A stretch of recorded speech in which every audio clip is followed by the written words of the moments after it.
الرحيم. الحمد لله رب العالمين، وصلى الله وسلم وبارك على نبينا محمد وعلى آله وصحبه أجمعين.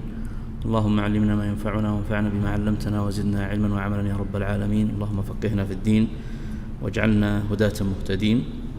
لا يزال الحديث موصولا في التعليق على كتاب الروض المربع، وصلنا إلى قول المصنف رحمه الله: كتاب الجهاد. تفضل. الحمد لله والصلاة والسلام على رسول الله. اللهم اغفر لنا ولشيخنا وللحاضرين والمستمعين وجميع المسلمين. قال المصنف رحمه الله: كتاب الجهاد.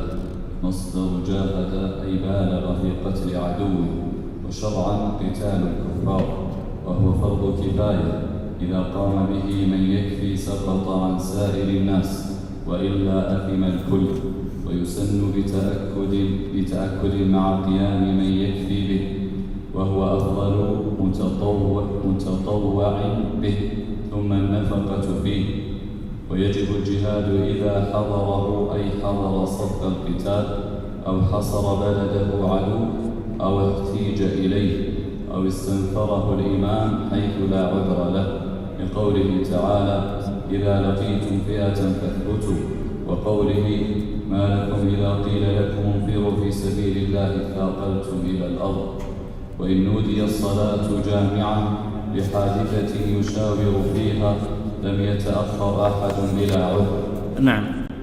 المصنف رحمه الله بدأ هنا بالتعريف، فقال: الجهاد مصدر جاهد أي بالغ في قتل عدوه. وفاعل هنا تأتي للمفاعلة بين طرفين، أو الأمر الذي يكون بين جهتين، مثل خاصم وقاتل ونحوها. قال المصنف: وشرعا قتال الكفار. وهذه العبارة تخرج القتال الذي يحصل لغير الكفار، كقتال الخوارج، وقتال أهل البغي، وقتال المحاربين وغيرهم. ثم تكلم المصنف رحمه الله بعد ذلك في حكم الجهاد، قال: وهو فرض كفاية. وهذا من حيث الأصل، وقد دل على مشروعيته الكتاب والسنة والإجماع. فمن الكتاب قوله جل وعلا: انفروا خفافا وثقالا وجاهدوا بأموالكم وأنفسكم في سبيل الله، وقوله جل وعلا: كتب عليكم القتال وهو كره لكم وعسى أن تكرهوا شيئا وهو خير لكم. ومن السنة حديث النبي صلى الله عليه وسلم: من مات ولم يحدث ولم يغزو، من مات ولم يغزو ولم يحدث نفسه بالغزو مات على شعبة من نفاق. وفعله صلى الله عليه وسلم، فنعلم من سيرته أنه جاهد في غزوات كثيرة صلى الله عليه وعلى آله وصحبه. والإجماع حكاه ابن حزم وابن قدامة وابن هبيرة وغيرهم. قوله: وهو فرض كفاية، بين معنى فرض الكفاية. قال: إذا قام به من يكفي سقط عن سائر الناس، وإلا أثم الكل. قال الموفق بن قدامة: ومعنى الكفاية في باب الجهاد أن ينهض للجهاد قوم يكفون في قتال، سواء كانوا جنودا لهم دواوين أو متبرعين بذلك. يقصد سواء كانوا مقيدين من الدولة وممن تخصصهم الدولة لهذا الأمر، أو كانوا متبرعين بأنفسهم لهذا الأمر. ومع هذا فإن الجهاد مع قولنا بأنه فرض كفاية، إلا أن الفقهاء من الحنابلة وغيرهم اشترطوا فيه شروطا. فمن الشروط في الجهاد أولا الإسلام، والشرط الثاني التكليف ويشمل البلوغ والعقل، والشرط الثالث الذكورة، والشرط الرابع الحرية، والشرط الخامس صحة البدن وسلامته من الضرر مثل المرض والعرج، لأن الله قال: ليس على الأعمى حرج ولا على المريض حرج، ليس على الأعمى حرج ولا على الأعرج حرج ولا على المريض حرج. والشرط السادس القدرة المالية. ويدل على مجمل هذه الشروط أدلة، منها أن النبي صلى الله عليه وسلم جاءه كافر يريد أن يقاتل معه، فقال له النبي صلى الله عليه وسلم: أسلم ثم قاتل. ولما طلبنا النساء مشاركته صلى الله عليه وسلم في الجهاد قال: عليكن جهاد لا قتال فيه، الحج والعمرة. وحديث رفع القلم عن 3 والآية التي قرأتها وغيرها. ثم قال المصنف رحمه الله: ويسن بتأكد مع قيام من يكفي به. وهو لما ذكر أن الأصل في الجهاد، لذلك هو ذكر هنا في الجهاد 3 أحكام. الأصل فيه أنه فرض كفاية، فإذا انتدب له أشخاص فما الحكم في حق الباقين؟ سنة. وهذا عبارة المصنف تدل على ذلك في قوله: ويسن بتأكد مع قيام من يكفي به. وهذا بناء على أحد الوجهين في القاعدة الأصولية التي يقررها فقهاء الحنابلة: إذا قام بفرض الكفاية من يكفي، فهل يبقى حكمه في حق الباقين على الفرضية، يبقى فرض كفاية، ولا ينتقل إلى أنه مسنون في حق الباقين؟ مثل الأذان، قلنا فرض كفاية، إذا قام وانتدب له شخص وأذن فما حكمه في حق الباقين؟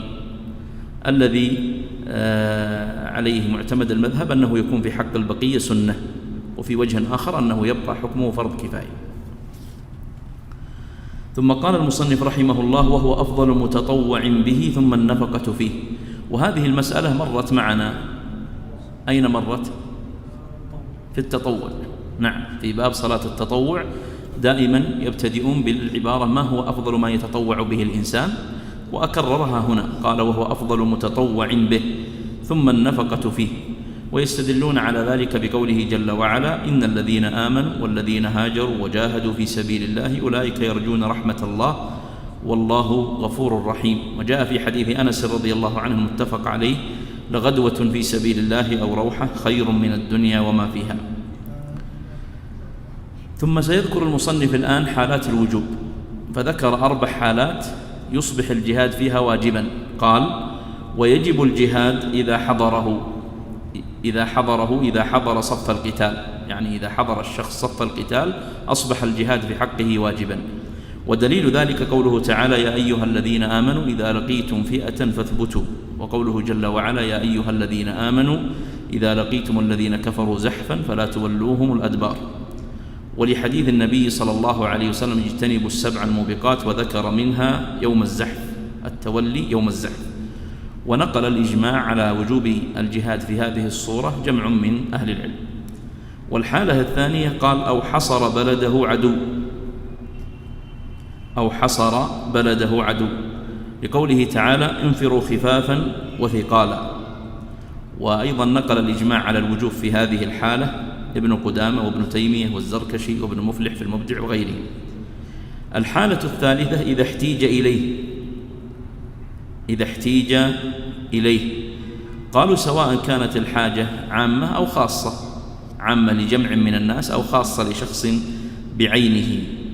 والحالة الرابعة إذا استنفره الإمام، لقوله جل وعلا: وما لكم إذا قيل لكم انفروا في سبيل الله إذ ثاقلتم إلى الأرض.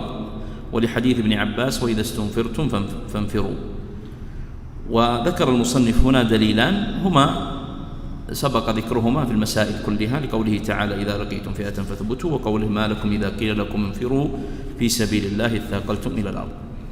قال: وإن نودي الصلاة جامعة لحادثة يشاور فيها لم يتأخر أحد بلا عذر. فيقصد أنه إذا نادى الإمام أو من ينيبه الإمام ليجتمع الناس ويشاورهم الإمام أو قائد الجيش أو نحوه، فيجب عليهم أن يجتمعوا لأخذ المشورة في أمر الحرب ونحوه. تفضل. وتمام الرباط 40 يوما، لقوله صلى الله عليه وسلم: تمام الرباط 40 يوما، رواه أبو الشيخ في كتاب الثواب. والرباط لزوم ثغر لجهاد مقويا للمسلمين، وأقله ساعة، وأفضله بأشد الثغور خوفا، وكره نقل أهله إلى مخوف. طيب، قال المصنف رحمه الله: وتمام الرباط 40 يوما. يريد أن يبين أنه من الجهاد الرباط، أن الرباط ضرب من ضروب الجهاد. والرباط أصله من رباط الخيل، لأن المسلمين كانوا يربطون خيولهم في هذا الثغر، والكفار يربطون خيولهم، فسمي الرباط بذلك. وعرفه في الاصطلاح بأنه لزوم ثغر لجهاد مقويا للمسلمين. فذكر في هذا التعريف 3 قيود. القيد الأول أن له صفة اللزوم والبقاء، والقيد الثاني أنه يكون في ثغر، أن الرباط يكون في الثغور، والقيد الثالث أن غاية هذا الرباط ومقصده هو تقوية المسلمين.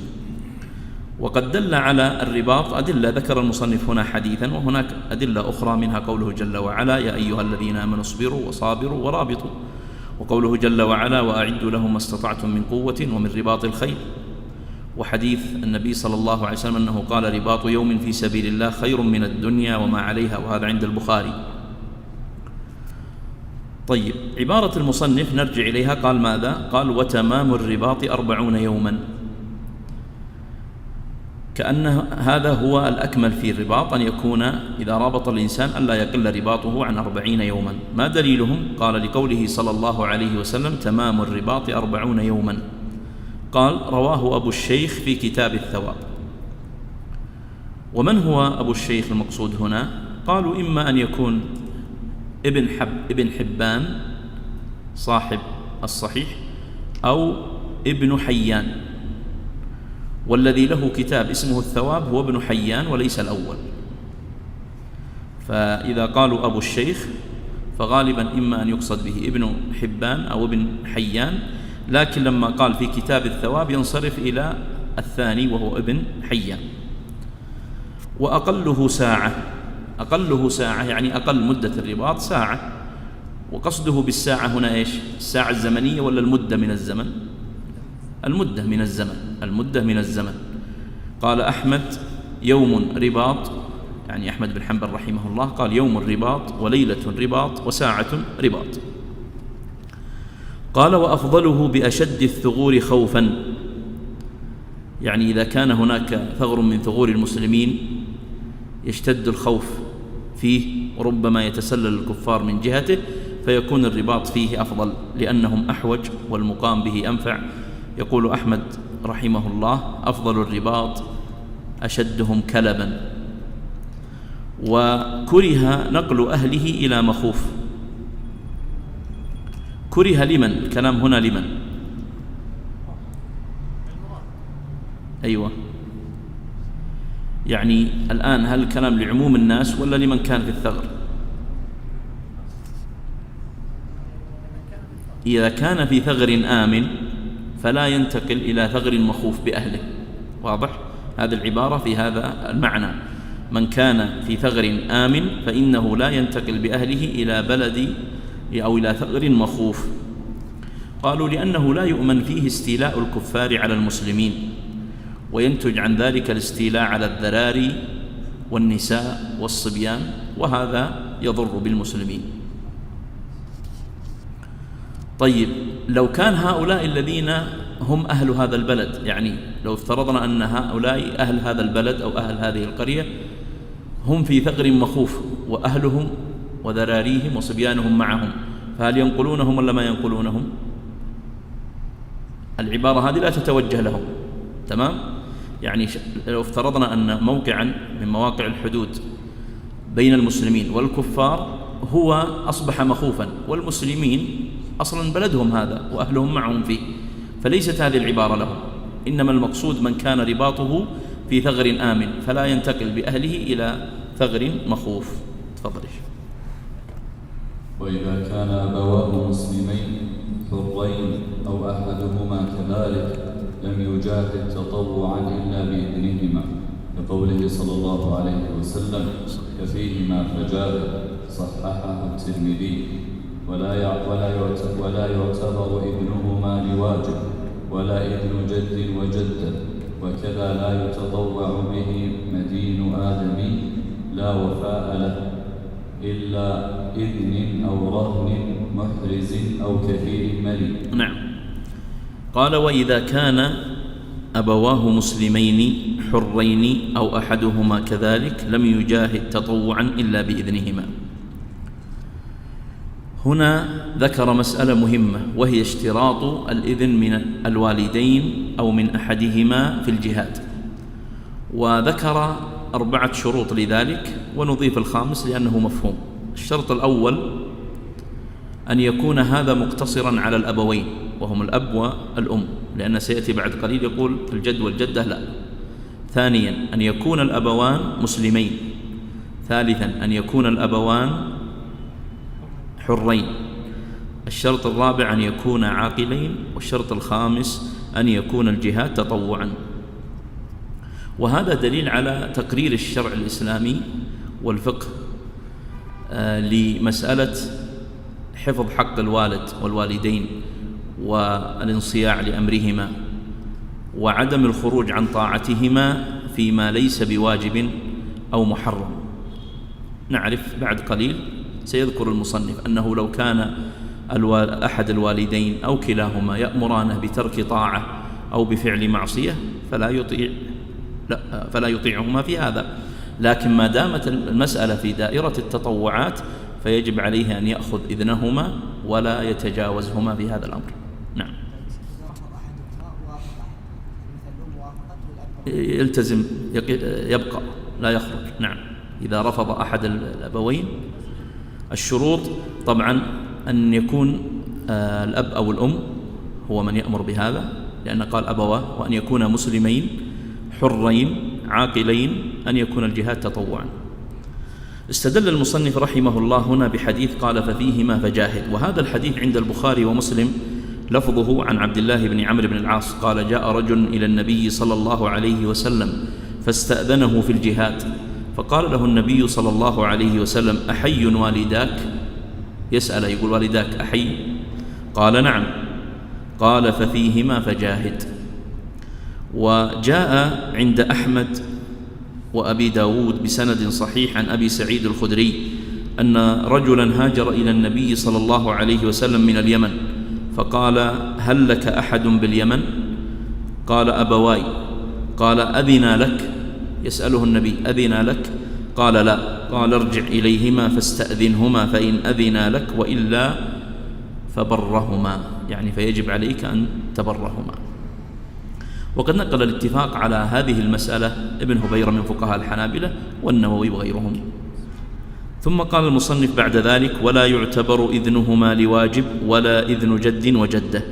ولا يعتبر إذنهما لواجب، هذه المسألة التي ذكرتها قبل قليل، لأن ذكرنا من الشروط أن يكون في التطوع. فأما إن كان في الواجبات تستأذن الوالد تذهب تصلي، يقول لا، هذا ينهى عن أداء الواجب. ولذلك ذكر العلماء هنا أن جهاد الواجب والحج والعمرة الواجبة وصلاة الجمعة والإحسان إلى الأهل وعدم تطليق الزوجة وغيرها، هذه لا يتقيد فيهما بأمر الوالدين، لأنها من الواجبات التي جاءت الشريعة بها. قال ولا إذن جد وجدة، هذا أيضا احتراز من الشروط، لأن ذكرنا أن يكون أب أو أم. قال وكذا لا يتطوع به مدين آدمي لا وفاء له. ذكر من الذي لا يتطوع بالجهاد قبل قليل، ذكر بعدم إذن الوالدين. طيب الآن لو كان هذا الشخص مدين لآدمي وليس له وفاء، وهنا أيضا قيود، أن يكون الدين لآدمي، والقيد الثاني أن يكون هذا الدين ليس له وفاء. قال وكذا لا يتطوع به مدين آدمي لا وفاء له. فأما لو كان الدين لله فإنه له أن يتطوع بالجهاد، مثل لو كان عليه كفارة أو نذر أو عليه يعني صيام فرض أو غيره قضاء ونحوه، فإنه له ذلك. والحالة الثانية لو كان الدين للآدمي ولكن له وفاء فيجوز له التطوع. والحالة الثالثة لو كان الجهاد واجب فلا يتقيد بهذه القيود. تمام؟ نعم. ولذلك قال المصنف إلا مع إذن ممن؟ إيه نعم، من الدائن صاحب الدين، أو رهن محرز. إيش معنى رهن محرز؟ أيوة، يعني يمكن الاستيفاء منه، أو رهن محرز يعني يمكن أن يسدد منه. قالوا مثل لو قال له خذ مزرعتي هذه رهن عندك، فإن أتيت لك بدينك وإلا فإنه يبيعها ويأخذ حقه منها. أو كفيل مليء. والكفيل المليء إذا كان لأنه يستطيع أن يسدد. ومن هو المليء؟ هو القادر بماله وبدنه وقوله. المليء هو القادر بماله فلا يكون معسرا، وببدنه بأن يمكن إحضاره لمجلس القضاء، وبقوله بأن لا يكون مماطلا. المدين فيه 3 أوصاف: أن يكون قادرا بماله فلا يكون معسر، والثاني أن يكون قادرا ببدنه بأن إذا دعي إلى مجلس القضاء يحضر ما يمتنع من الحضور، والثالث أن يكون قادرا بقوله فلا يكون مماطل. والمماطل هو الذي يقول لصاحب الدين عطني فلوسي عطني فلوسي، يقول طيب وما أعطى شيء. هذا هو المماطل. تفضل شيء. ويتفقد الإمام وجوبا جيشه عند المسير، ويمنع من لا يصلح لحرب من رجال وخيل، كالمخذل الذي يفند الناس عن القتال ويزهدهم فيه، والمرجف كالذي يقول هلكت سرية المسلمين وما له مدد أو طاقة، وكذا من يكاتب بأخبارنا أو يرمي بيننا بفتن، ويعرف الأمير عليهم العرفاء، ويعقد لهم الألوية والرايات، ويتخير لهم المنازل، ويحفظ مكامنها، ويبعث العيون ليتعرف حال العدو. نعم. ذكر المصنف هنا واجبات الإمام في الجهاد، فقال ويتفقد الإمام وجوبا جيشه عند المسير، فبين أن حكم التفقد هذا واجب. وهذا من العبارات التي يضيفها، يعني من الإبهامات التي تكون في الزاد فيجليها صاحب الروض، الإبهام في الحكم، لأن صاحب الزاد قال ويتفقد، صاحب الروض قال وجوبا. ويمنع من لا يصلح لحرب من رجال وخيل. من الرجال مثل المريض والصبي ومن لا قدرة له على الحرب، والخيل كالفرس المريضة ونحوها. ويمنع المخذل. ومن هو المخذل؟ قال هو الذي يفند الناس عن القتال ويزهدهم فيه، كمن يقول لهم ترى الحر شديد، البرد شديد، لا تؤمنون الهزيمة ونحو ذلك. والمرجف هو الذي يحدث بقوة الكفار وضعف المسلمين، لأنه لم يعرف هنا، ذكر أمثلة، لكن تعريفه هو الذي يحدث بقوة الكفار وضعف المسلمين، كان يقول هلكت سرية المسلمين، أو يقول ليس للمسلمين مدد ولا طاقة ونحو ذلك. قال وكذا من يكاتب بأخبارنا، وهو الجاسوس الذي يسرب الأخبار إلى العدو، أو يرمي بيننا بالفتن أو بالفتنة. ودليل هذه المسائل قوله جل وعلا ولكن كره الله انبعاثهم فثبطهم وقيل اقعدوا مع القاعدين لو خرجوا فيكم ما زادوكم إلا خبالا ولأوضعوا خلالكم يبغونكم الفتنة وفيكم سماعون لهم. وقوله جل وعلا فإن رجعك الله إلى طائفة منهم فاستأذنوك للخروج فقل لن تخرجوا معي أبدا ولن تقاتلوا معي عدوا إنكم رضيتم بالقعود أول مرة فاقعدوا مع الخالفين. ولأن في خروج أمثال هؤلاء مضرة على المسلمين وعدم منفعة فيمنعون من الخروج. ثم قال المصنف ويعرف الأمير عليهم العرفاء. والعرفاء جمع عريف، وهو الذي يقوم بالأمور ويتعرف الأحوال ويدبر الشؤون. هذا معنى العريف، الذي يقوم بالأمور ويتعرف الأحوال ويدبر الشؤون. وقد دلت الأدلة من سيرة النبي صلى الله عليه وسلم على اتخاذ العرفاء، فجاء في حديث مروان بن الحكم والمسور بن مخرمة أن النبي صلى الله عليه وسلم قال في عتق سبي هوازن إني لا أدري من أذن له منكم ممن لم يؤذن له فارجعوا حتى يرفع إلينا عرفاؤكم أمركم. وهذا في صحيح البخاري دليل عن النبي صلى الله عليه وسلم يعني قرر هذا الأمر. وهذا العريف الأمر فيه خطير، لأنه جاء فيه حديث عن النبي صلى الله عليه وسلم فيه تشديد، مما يدل على أن العرفاء ومثلهم من يتولى أمور الناس كلها ينبغي أن يحتاط وألا يظلم وألا يجور وألا يحيف، لأنه جاء في الحديث الذي رواه المقدام بن معدي كرب إلى النبي صلى الله عليه وسلم مرفوعا أنه قال العرافة حق ولا بد للناس من عرفاء والعرفاء في النار. وهذا الحديث أخرجه أبو داود وحسنه غير واحد من أهل العلم. قالوا أن معنى هذا الحديث مع تقرير النبي صلى الله عليه وسلم، لأن النبي صلى الله عليه وسلم قال العرافة حق، فدل على أنه لا بد منها، لكن العرفاء في النار هذا يكون لمن جار أو ظلم أو قدم غيره أو أخر مقدم أو قدم متأخر أو نحو ذلك. ثم قال المصنف: ويعقد لهم الألوية والرايات. وبعضهم يقول اللواء والراية واحد، وبعضهم يقول لا، بينهما فرق. فاللواء هو الذي يكون مع الأمير أو الجيش، مع قائد الجيش خاصة، هذا اللواء. والرايات الذي تكون مع غيره من العرفاء والأحاد. تمام. وبعضهم يقول هي واحدة. قال: ويتخير لهم المنازل.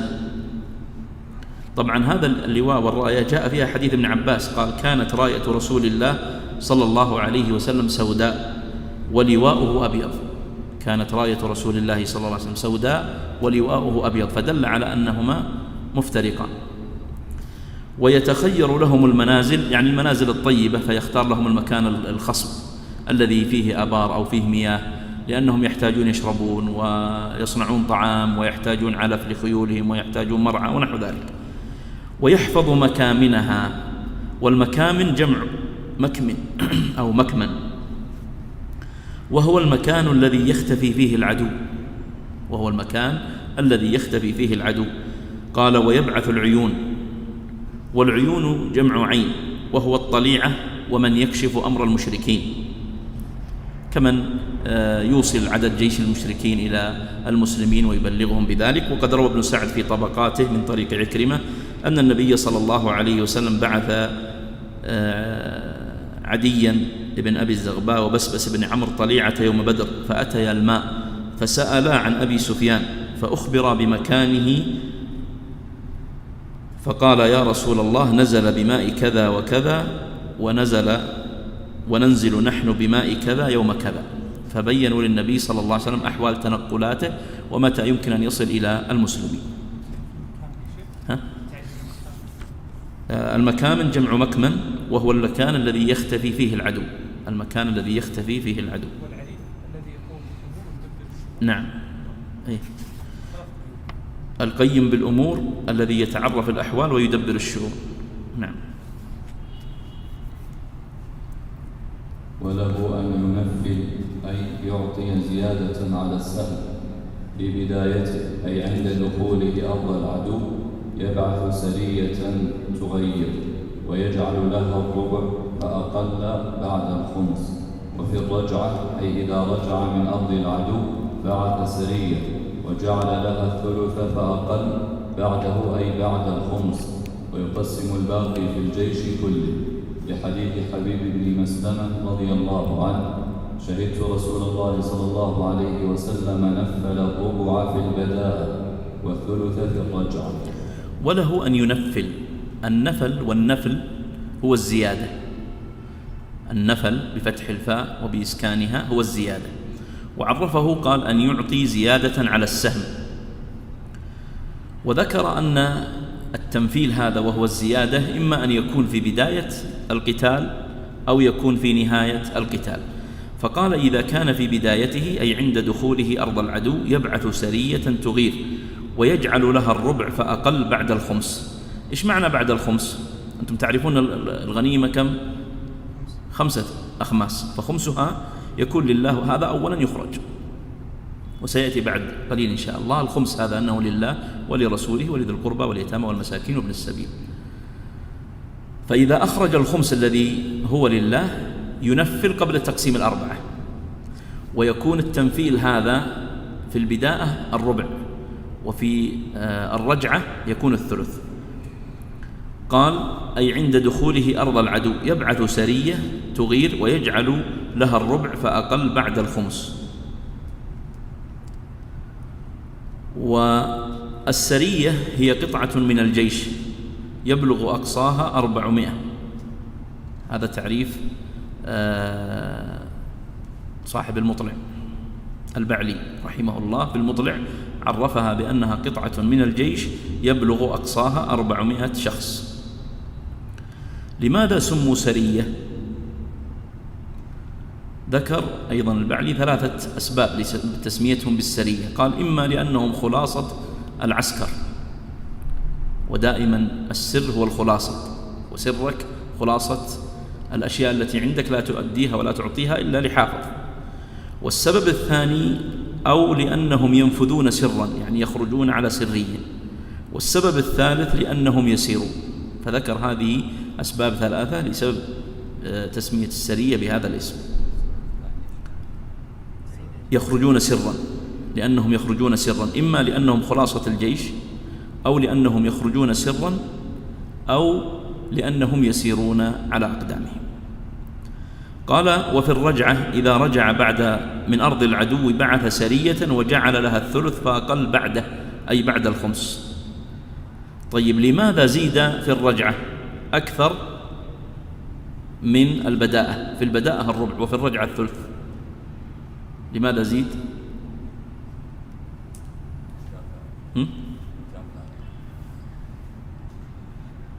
يعني أيها؟ أيوة لأنه الأصعب. نعم. الآن إذا بدأوا في البداية أين يكون الجيش؟ أي يعني يكون جيش الكفار وراءهم ما يخشونه، لكن إذا جاءت في الرجعة صار أمامهم، فصارت الرجعة بالنسبة لمن يرجع الكفار أمامه، فتكون أخطر عليهم، فزيد لخطورتها. وذكر بعض فقهاء الحنابلة سببا آخر، لكن هذا السبب الوجيه الأول. ذكروا سببا آخر، قالوا لأنهم في الرجعة قد فرحوا بالنصرة وفرحوا بالذهاب إلى أهلهم، فلما يطلب منهم أن يرجعوا مرة أخرى فهذا كأنه يصبح فيه مشقة عليهم، فزيدوا لأجل هذا. قال: ويقسم الباقي في الجيش كله. الباقي بعد إيش؟ أيوة، بعد إخراج سهم الخمس الذي لله ولرسوله، وبعد التنفيل في البداية الربع، وفي الرجعة الثلث. تمام. طبعا لا يلزم أن ينفل في مرة واحدة في البداية والرجعة، قد يكون هذا في مرة وهذا في مرة، وقد يجمع بينها، لكن كله وارد. تفضل. ها؟ لا بعد. أي نعم. طبعا ذكر الحديث، حديث حبيب بن مسلمة عند أبي داود: شهدت رسول الله صلى الله عليه وسلم نفل الربع في البداءة والثلث في الرجعة. تفضل. ويلزم الجيش طاعته والنصح والصبر معه، لقوله تعالى: أطيعوا الله وأطيعوا الرسول وأولي الأمر منكم، ولا يجوز التعنف والاحتقار والغزو إلا بإذنه، إلا أن يفجأهم عدو يخافون كلبه، بفتح اللام أي شره وأذاه، لأن المصلحة تتعين في قتاله إذا. نعم. ذكر بعد أن ذكر قبل قليل واجبات الجيش وما الذي له. طيب، إيوه، ما نبهنا على عبارة وله أن ينفل، تدل على ماذا؟ على الجواز، أن له أن يفعل هذا وله أن يتركه، يعني فالتنفيل هنا ليس واجبا، بعكس ما تقدم، فهو بين حكمها بأنها على الوجوب.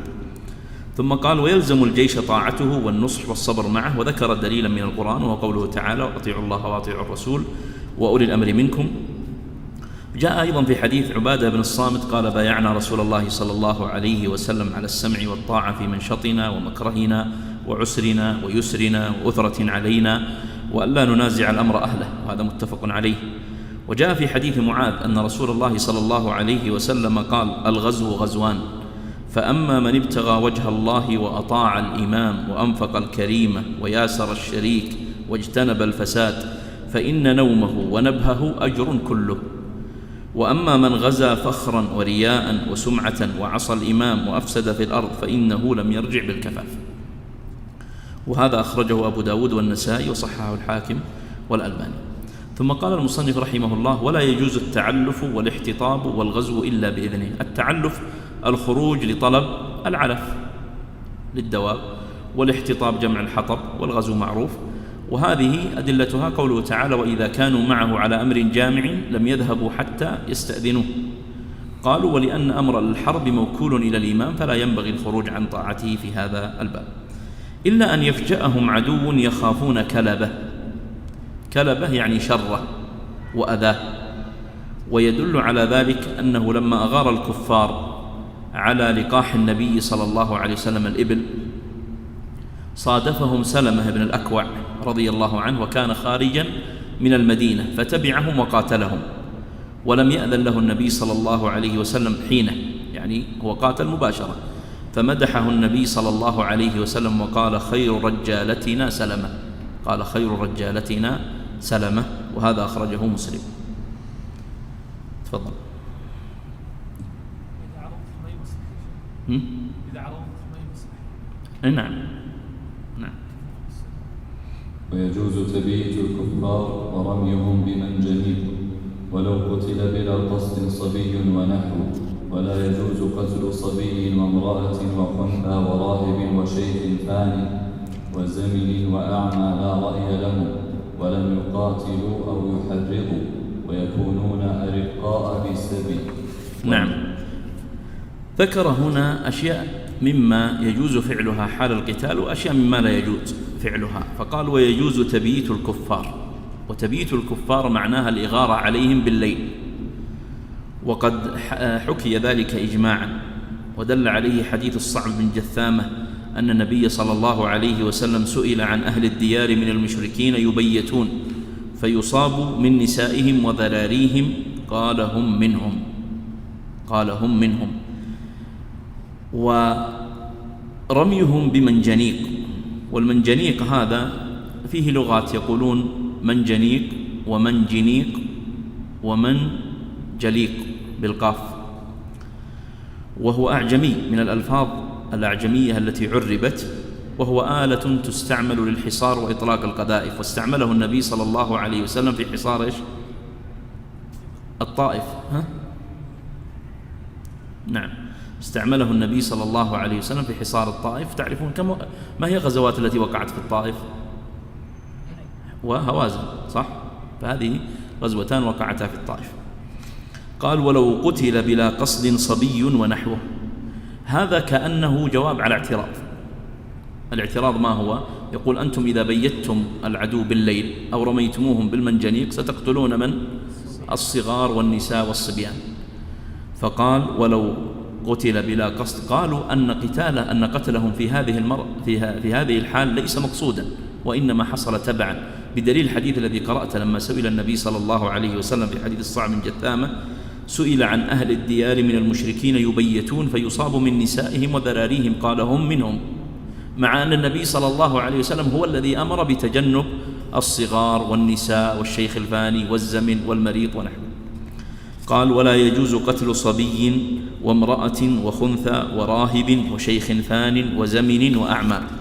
وهذا دليل على سمو الإسلام حتى وهو في حال الحرب والقتال مع المشركين ومع الكفار، يراعي أحوالا تتصم أو تتصف بصفة إنسانية، فيمنع من قتال من لا رأي له ولا قدرة له بالمشاركة، ممن ذكر المصنف أعيانهم كالشيخ الكبير والمريض والمرأة والصبي والزمن وهو المريض الذي به مرض والأعمى. وقارن هذا بما هو موجود ومدون في التاريخ من الحروب الصليبية ومن هجمات التتار ومن غيرها التي كانت تفتك بالمسلمين وتقتل منهم، تحصد خضراءهم وتقتل منهم قتلا ذريعا.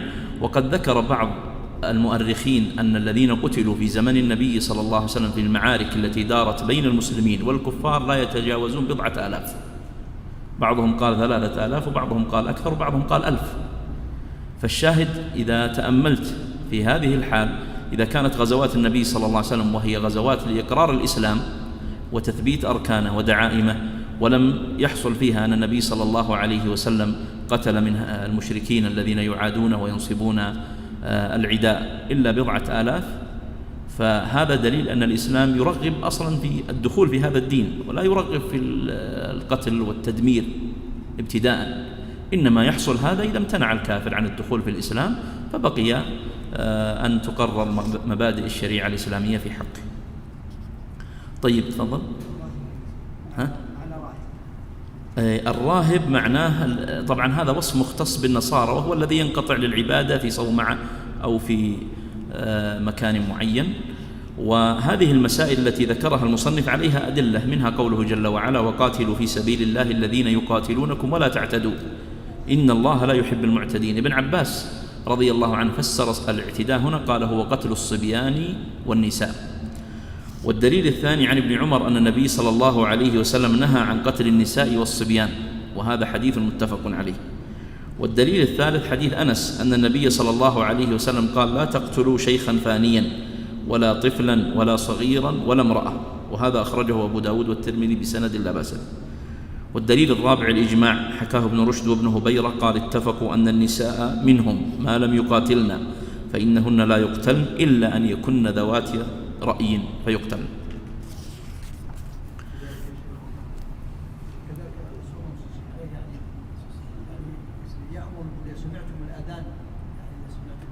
نعم صحيح أن النبي صلى الله عليه وسلم كان إذا أراد أن يغير على قوم يتوقف، فإن سمع أذانا رجع وإلا أغار. ثم قال بعد ذكر هؤلاء الأصناف قال: لا رأي لهم ولم يقاتلوا أو يحرضوا. فأما إن كان لهم رأي، يعني أصحاب مشورة ورأي في الحرب، أو كانوا يشاركون بالقتال أو التحريض، فهؤلاء حكمهم حكم المقاتلين. ويستدلون على ذلك بأن دريد بن الصمة هو الشاعر المعروف قتل في غزوة الطائف، قتله المسلمون، وكان له رأي مع المشركين، وكان شاعرا وكان يدعمهم بقصيده ونحوه. قال: ويكونون أرقاء بسبي. يكونون العبارة تعود لمن؟ أو الضمير لمن تقدم. إذا افترضنا أن قاتلنا الكفار وابتلعنا عن قتالهم فما حكمهم؟ قال: حكمهم أنهم يكونون في الرق، والنبي صلى الله عليه وسلم كان يسترقهم إذا سباهم، وهذا هو أصلا مصدر الرق في الشريعة. المصدر الأول للرق في الشريعة هو هذا المصدر، القتال الذي يقع بين المسلمين والكفار، فيسترق من الكفار ويبقون في الرق حتى إما أن يخرجوا من الرق بإسلامهم أو بعتق أو بنحو أو بمن وفداء وغيره. تفضل. والمسبي غير بالغ منفردا أو مع أحد أبويه مسلم، وإن أسلم أو مات أحد أبويه غير بالغ بدارنا فمسلم، وكغير البالغ من بلغ مجنون. يقول الآن: إذا كان المسبي لم يبلغ، فإما أن يكون هذا المسبي سبي لوحده منفردا دون أبويه، وإما أن يكون مسبيا مع أحد أبويه. فقال: والمسبي غير بالغ منفردا مسلم، يعني لو سبي ولم يكن معه أحد من أبويه وكان منفردا لوحده فحكمه أنه يحكم له بالإسلام. قالوا: لمفهوم حديث كل مولود يولد على الفطرة، وهذا محكي فيه الإجماع، الجزئية هذه إذا سبي منفردا. أما إذا سبي مع أحد أبويه فهذا من مفردات الحنابلة، فتقرير الحنابلة هنا أنه يكون مسلم هذا من مفرداتهم، والجمهور وفاقا للرواية الأخرى في مذهب أحمد أنه لا يحكم بإسلامه هنا. فهذه المسألة خلاصتها تدور: هل نحن إذا سبينا أحدا من الكفار لم يبلغ فما حكمه بالنسبة للإسلام؟ هل يحكم له بالإسلام أو لا يحكم له بالإسلام؟ فالمصنف قال: الأمر لا يخلو من حالين، إما أن يسبى منفردا لوحده فهذا يحكم له بالإسلام وهذا إجماع، والحالة الثانية أن يسبى مع أحد أبويه والده أو والدته، فهذا ما حكمه؟ المذهب يقول يحكم له بالإسلام أيضا، وهذا من مفرداتهم. وقلت الرواية الثانية في المذهب وفاقا للجمهور أنه لا يحكم له بالإسلام. ثم قال المصنف: وإن أسلم أو مات أحد أبوي غير بالغ بدارنا فمسلم، وكغير البالغ من بلغ مجنونا. وهذه المسألة أتى بها البهوتي رحمه الله في هذا الموضع، وإلا فإن غالب فقهاء الحنابلة لا يذكرونها هنا، وإنما يذكرونها في باب حد المرتد في الحدود. هذه المسألة لأنه يتكلم عن مسألة تتعلق بالحكم بالإسلام وغيره، بخلاف الأولى يذكرونها في هذا الموضع لتعلقها بالسبي، لكن هذه ليست متعلقة بالسبي. ويتكلم يقول: إذا أسلم أحد أبوي، وإن أسلم أو مات أحد أبوي غير بالغ بدارنا فمسلم، الآن أحد أبوي غير البالغ أسلم وهو بدار المسلمين، فقال إذا أسلم أو مات فنحكم بإسلام من؟ الطفل هذا. تمام؟ قال وإن أسلم يعني أحد أبوي الطفل، أو مات أحد أبوي الطفل غير بالغ يعني هذا الطفل بدارنا فمسلم. وهذا أيضا من مفردات الحنابلة، ولذلك الرواية الأخرى في المسألة هذه وفاقا للجمهور اختار ابن تيمية وابن القيم أنه لا يحكم له بالإسلام هنا. والقاعدة في أن الطفل يتبع لمن؟ هم يقولون الطفل يتبع في الدين لمن؟ لخير الأبوين، يتبع في الدين لخير الأبوين، ولذلك يأخذ منها الفقهاء هنا هذه المسائل. فإذا كان أحد أبويه مسلم فنحكم له بالإسلام، فقالوا في الدين يتبع لخير الأبوين، وفي النسب للأب، وفي الرق أو الحرية للأم، وفي الطهارة أو النجاسة لأخبث الأبوين في حكمهما، يعني في حكم الطهارة أو النجاسة. وهذا مثل لو أن عندنا أكرمكم الله مثلا شاه ونزع عليها كلب فولدت هذه الشاه، فالمولود هذا أبوه كلب وأمه شاه، نحكم له بالطهارة ولا بالنجاسة؟ بالنجاسة. هذه قاعدة يذكرها الفقهاء في هذه المسألة وفي غيرها، أنه في الدين يتبع خير الأبوين، وفي النسب الأب، وفي الحرية أو الرق الأم، وفي الطهارة أو النجاسة أخبث الأبوين. قال وكغير البالغ من بلغ مجنونا، يعني يريد أن يقول حكم المجنون إذا بلغ كحكم غير البالغ في المسألة هذه إذا أسلم أحد أبويه أو مات أحد أبويه. تفضل. أي نعم صحيح، لأن الإسلام يخرجه من الرق. تفضل. وتملك الغنيمة بالاستيلاء عليها في دار الحرب، ويجوز قسمتها فيها لثبوت أيدينا عليها وزوال ملك الكفار عنها.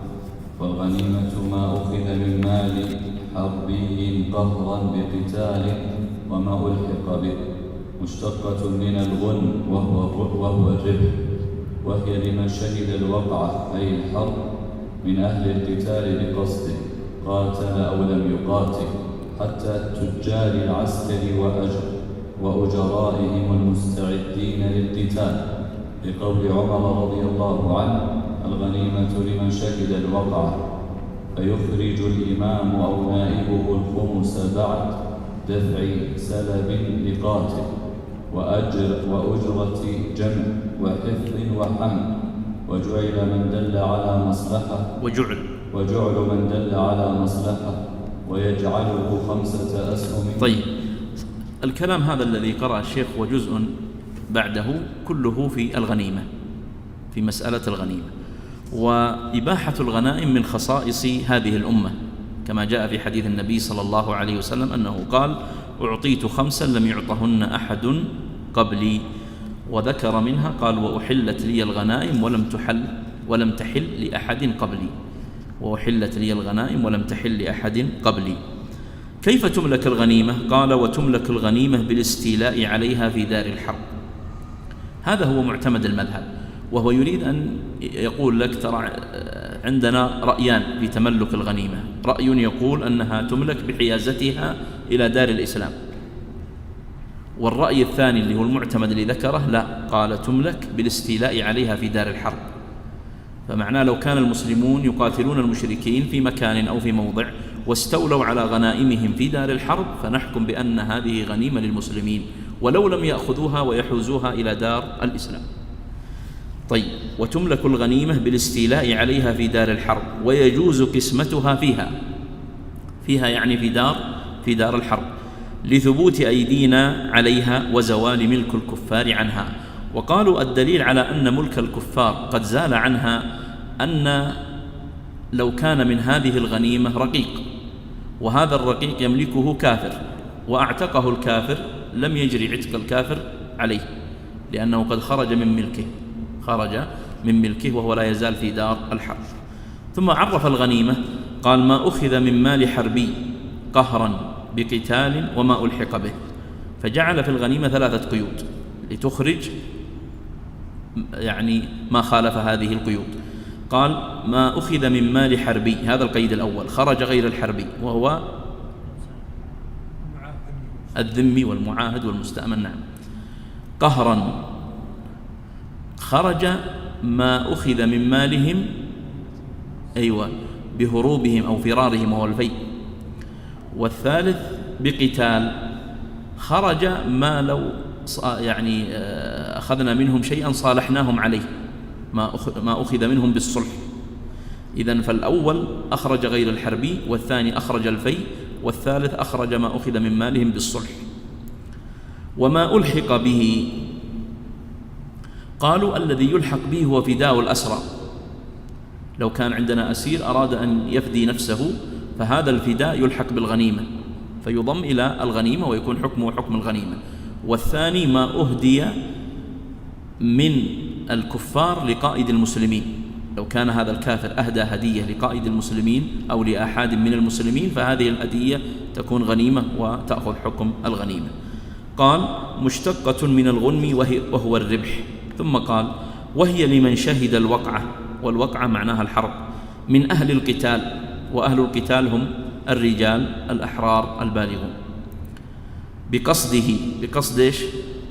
القتال، بقصده يعني بقصد القتال، قاتل أو لم يقاتل، يعني سواء كان باشر القتل أو لم يباشر. قال حتى تجار العسكر وأجرائهم المستعدين للقتال. لو افترضنا أن هذا تاجر مع المسلمين أو أجير ولكنه مستعد إذا طلب منه أن يقاتل قاتل، فهذا يشارك في الغنيمة، لقول عمر رضي الله عنه الغنيمة لمن شهد الوقعة. قال فيخرج الإمام أو نائبه الخمس بعد دفع سلب لقاتل وأجرة جمع وحفظ وحمل، وأجرة جمع وحفظ وحمل، وجعل من دل على مصلحة. فيخرج الإمام أو نائبه الخمس بعد دفع سلب لقاتله، يعني هل إخراج الخمس هنا أول ولا دفع السلب أول؟ هذه الأمور الثلاثة تكون قبل إخراج الخمس. والسلب ما معناه؟ عدة القتال التي تكون مع المقتول أو الكافر، وهي سلاحه وثيابه ودرعه ونحوها ودابته.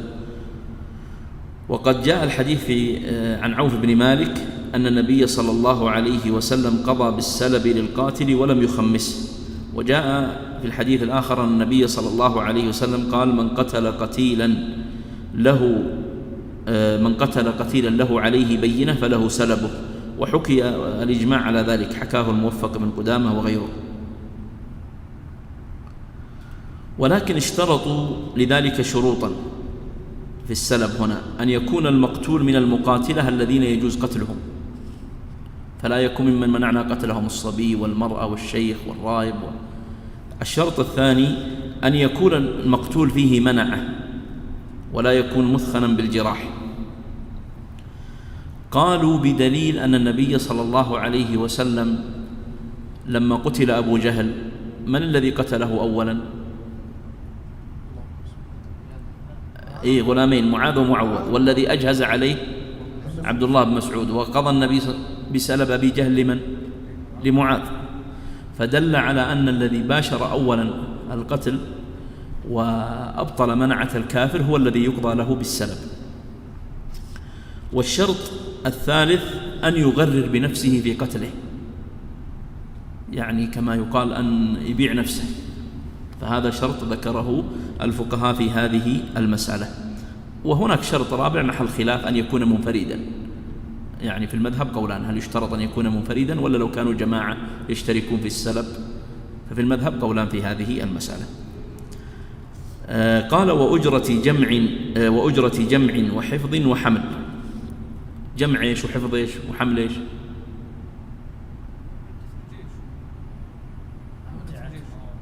لا، اللي قلناها قبل شوي نتكلم عنه. لا، الغنيمة، احنا في الغنيمة، نرجع شوي، احنا في الغنيمة صح ولا لا؟ فأجرة جمع الغنيمة وحفظها وحملها أيضا هذا يخرج قبل إخراج الخمس. يعني لو أن عندنا أناس ما وجدنا متبرع، ما في متبرعين يقولون إحنا بنتولى جمعها وحفظها وحراستها، لكن نريد أن تعطونا جعل، فهذا أيضا يخرج. الثالث وجعل من دل على مصلحة. قالوا والمصلحة هنا هو لو كان أحدا من المسلمين دل على أحد من الكفار مقدم فيهم أو ذو بأس فيهم، أو دل على حصن يقتحم أو نحوه، فهذا معناه أن يعطى جعل. فيقول طبعا بعضهم قيده بأن يكون هذا قبل الدخول في المعركة، بأن يقول القائد للجيش من دلنا على حصن من حصون الكفار فله كذا، أو يقول من أرشدنا إلى فلان بن فلان فله كذا، أو من دلنا على فلان بن فلان، وهكذا. ثم قال المصنف تفضل: ويجعله 5 أسهم، منها سهم لله تعالى ولرسوله صلى الله عليه وسلم مصرفه كفي، وسهم لبني هاشم وبني المطلب حيث كان غنيهم وفقيرهم، وسهم لفقراء اليتامى، وسهم للمساكين، وسهم لأبناء السبيل، يعم من بجميع البلاد حسب الطاقة. هنا الكلام في الغنيمة، وهي مرتبة بما ذكرناه سابقا. ترتيب الأول أنه قبل أن يخرج الخمس الذي لله ولرسوله يخرج هذه الثلاثة الأمور وما شاكلها. والأمر الثاني أنه بعد أن يخرج الخمس يخرج الربع أو الثلث في البداءة أو في الرجعة، ثم تقسم الغنيمة.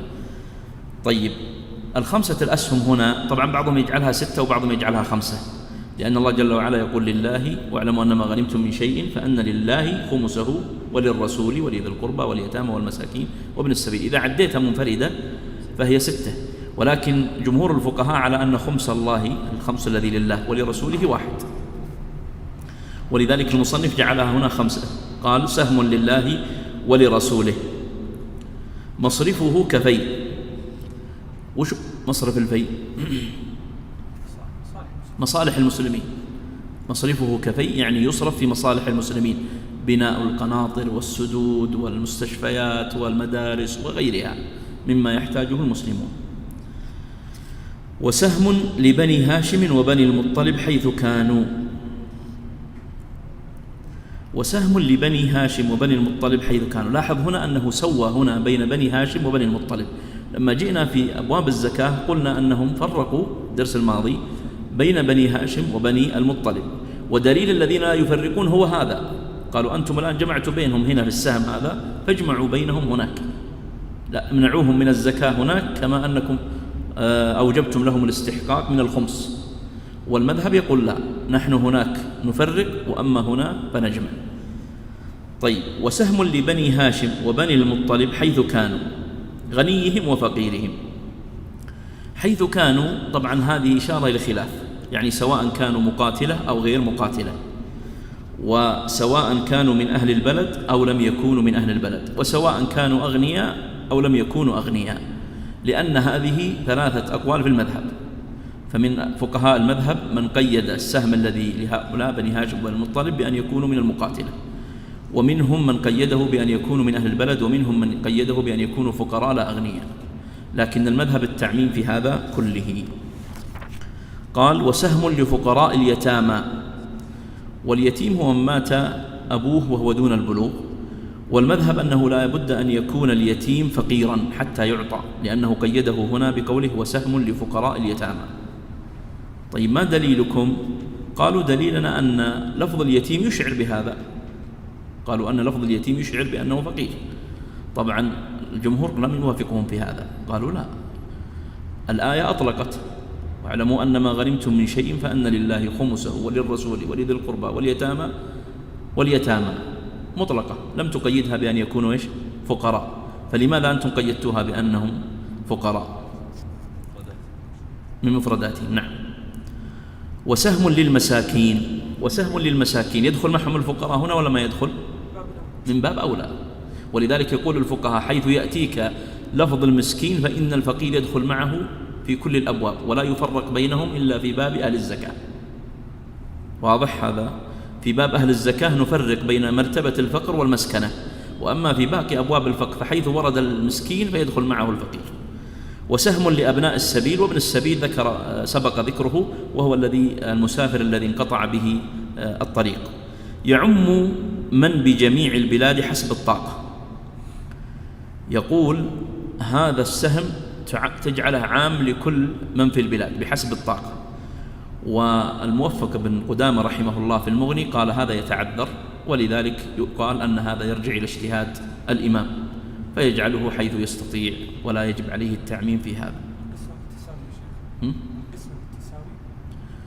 هل تكون القسمة زي ما ذكر الشيخ يقسم بالتساوي؟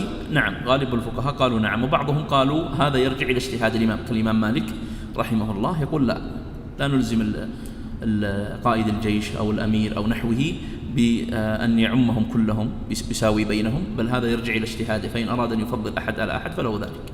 نقف على هذه المسألة، والله أعلم، وصلى الله وسلم على نبينا محمد وعلى آله وصحبه أجمعين. جمعية الدعوة والإرشاد وتوعية الجاليات بأبها، بالدعوة نحيا.